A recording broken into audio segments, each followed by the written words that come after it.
तो गाइस ये एपिसोड 19 खूबसूरत मोहब्बत का। तो चलिए शुरू करते हैं। रिद्धिमा के जवाब में हाँ में से हिला देता है। फिर वो किचन के अंदर आ जाता है और वशी को इशारे से जाने के लिए कहता है। वशी जाता है, तभी मनन मनाली के पीछे खड़ा हो जाता है। मनाली पीछे मुड़ के जाने को होती है, लेकिन वो मनन से टकरा जाती है और वो गिरते गिरते बचती है। तभी मनन उसे पकड़ लेता है। मनाली मनन से दूर होने की कोशिश करती है, लेकिन मनन उसके फिर से पास में आ जाता है और कहता है, क्या दूर दूर क्यों भागती हो मुझसे, खा थोड़ी न जाऊंगा तुम्हें। मनाली अपना सिर नीचे कर लेती है और मनन की आंखों से बचते हुए कहती है, कुछ काम था आपको? मनन किचन की सरफेस पे बैठते हुए कहता है, हाँ बहुत बड़ा काम था। वो मनी मन सोचती है कि इनको हर वक्त मुझसे काम क्यों होता है। फिर वो तड़का लगाकर कहती है, बोलिए। तो मनन मुस्कुराते हुए कहता है, तुमसे बात करनी थी। मनाली उसकी साइड देखते हुए कहती है, बोलिए। मनन कहता है, तुमसे कुछ पूछना था।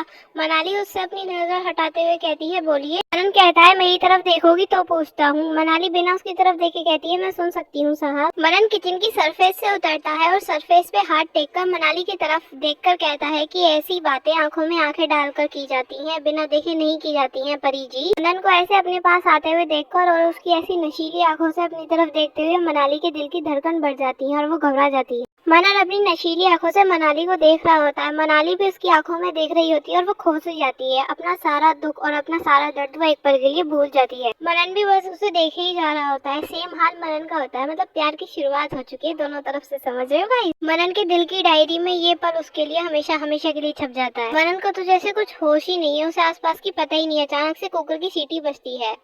मनाली हड़बड़ाकर उससे दूर होती है, वो भी होश में आ जाती है। मनन मनी मन में कुकर को गालियां दे रहा था कि इसे भी अभी ही बजना था।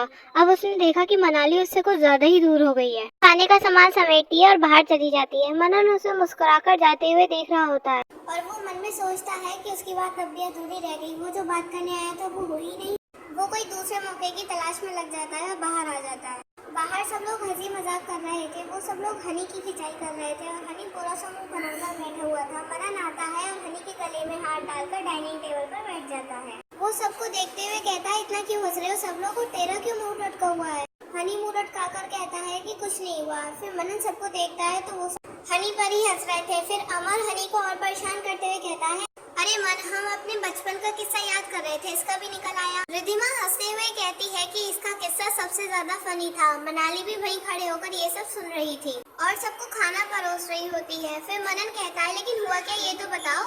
फिर अंश हंसते हुए कहता है कि अरे तुझे याद नहीं है क्या, जब हम स्कूल में थे और नेशनल एंथम के लिए इकट्ठे होते थे ग्राउंड में, तो ये हमेशा ही लेट आता था और पीछे झाड़ियों में खड़ा होना पड़ता था इसे। तो अमर अपनी हंसी दबाते हुए कहता है, और झाड़ियों में से मच्छर काटते थे तो ये अपनी नोटबुक उठाकर उन्हें मारता था। फिर रिद्धिमा हंसते हुए कहती है, और फिर जब तक सारे मच्छर इससे दूर नहीं हो जाते थे ये उन्हें मारता रहता था और पूरे 1-2 घंटे वहीं घूमता रहता था। मनन को भी हंसी आ जाती है और वो हंसते हुए कहता है, हाँ यार, ये मैं कैसे भूल सकता हूँ, रोज का इसका यही ड्रामा था। तो हनी झल्लाते हुए कहता है, ओए बंद करो मेरी मजाक बनाना, वरना तुम सब लोगों की कच्चे चिट्टे खोल दूंगा मैं। तो सैम उसे उकसाते हुए कहता है, अच्छा कौन से हैं हमारे कच्चे चिट्टे, बता हमें भी।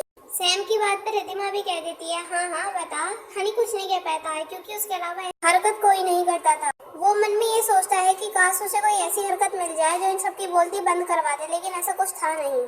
और वो कहता है कि अभी याद नहीं आ रहा है, तुम लोगों के कारनामे याद आ जाते तो बताता। और फिर मैं हंसता तुम लोगों पे, इतना कहकर वो दूसरी साइड मुंह कर लेता है। फिर मनन, अंश और बाकी सब लोग हंसने लगते हैं। मनन हंसते हुए बहुत ज्यादा क्यूट लग रहा था। उसकी स्माइल किसी को भी पागल करने के लिए काफी थी। मनाली उन सब लोगों को हंसते हुए देख रही होती है, पर मनन की साइड देखने की उसकी हिम्मत नहीं होती है। लेकिन थोड़ी देर बाद मनाली की नजर मनन पे पड़ी जाती है, जो बाकी सबके साथ हनी के ऊपर हंस रहा था। मनाली उसकी तरफ नहीं देखना चाहती थी, लेकिन उसकी हंसी ऐसी थी जिसने मनाली की नजर अपने ऊपर टिका कर रखी। मनाली बहुत देर से मनन को हंसते हुए देखे जा रही थी। जब मनन की नजर मनाली पे पड़ती है तो वो बहुत प्यार से देखने लगता है, जैसे अपनी हंसी खुद उसे दिखा रहा हो। मनाली ये देखकर बहुत घबरा जाती है और मनन से अपनी नजर बचाते हुए चली जाती है। मनन उसे मुस्कुराकर देखता रहता है। फिर सब अपना नाश्ता शुरू करते हैं, जल्दी जल्दी खत्म भी कर लेते हैं। फिर सब लोग आपस में बातें करने लगते हैं। इतने में मनन उठकर अपने रूम में आता है और रेडी होने लगता है। निशा भी उसके पीछे पीछे उसके रूम में आ जाती है और उसे पीछे से हक करके कहती है, ओह माय बी। फिर मनन अपने आप को छुड़ाते हुए कहता है कि यहाँ क्या कर रही हो निशा। तो निशा उसके सामने आते हुए कहती है, तुम्हें प्यार।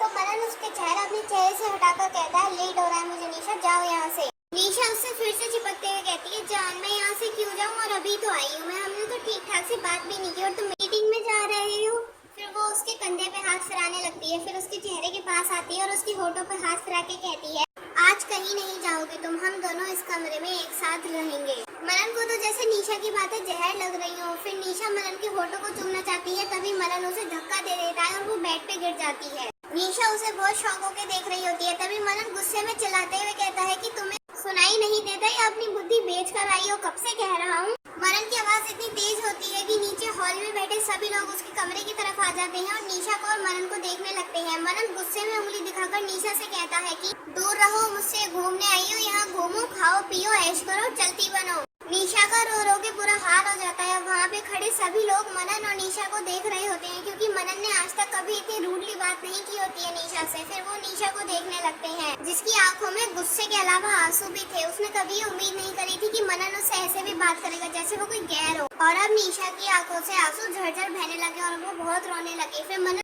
गुस्से में नीचे आ जाता है और अंश भी उसके पीछे दौड़ता हुआ नीचे आ जाता है। फिर सब लोग नीचे आकर मनन के गुस्से के बारे में खुसुर फुसुर करने लगते हैं। मनन नीचे आके मनाली से टकरा जाता है। वो बिना देखे कहता है, दिखाई नहीं देता क्या?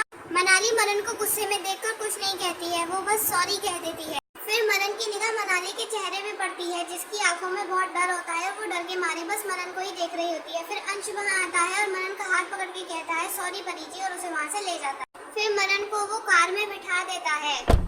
फिर वो कार स्टार्ट करके ऑफिस की तरफ बढ़ा देता है। तो गाइस ये था एपिसोड 19। आपको कैसा लगा हमें कमेंट करके जरूर बताइएगा। लाइक और शेयर करना मत भूलिएगा और अगर आप चैनल पर नए हैं तो सब्सक्राइब जरूर कीजिएगा।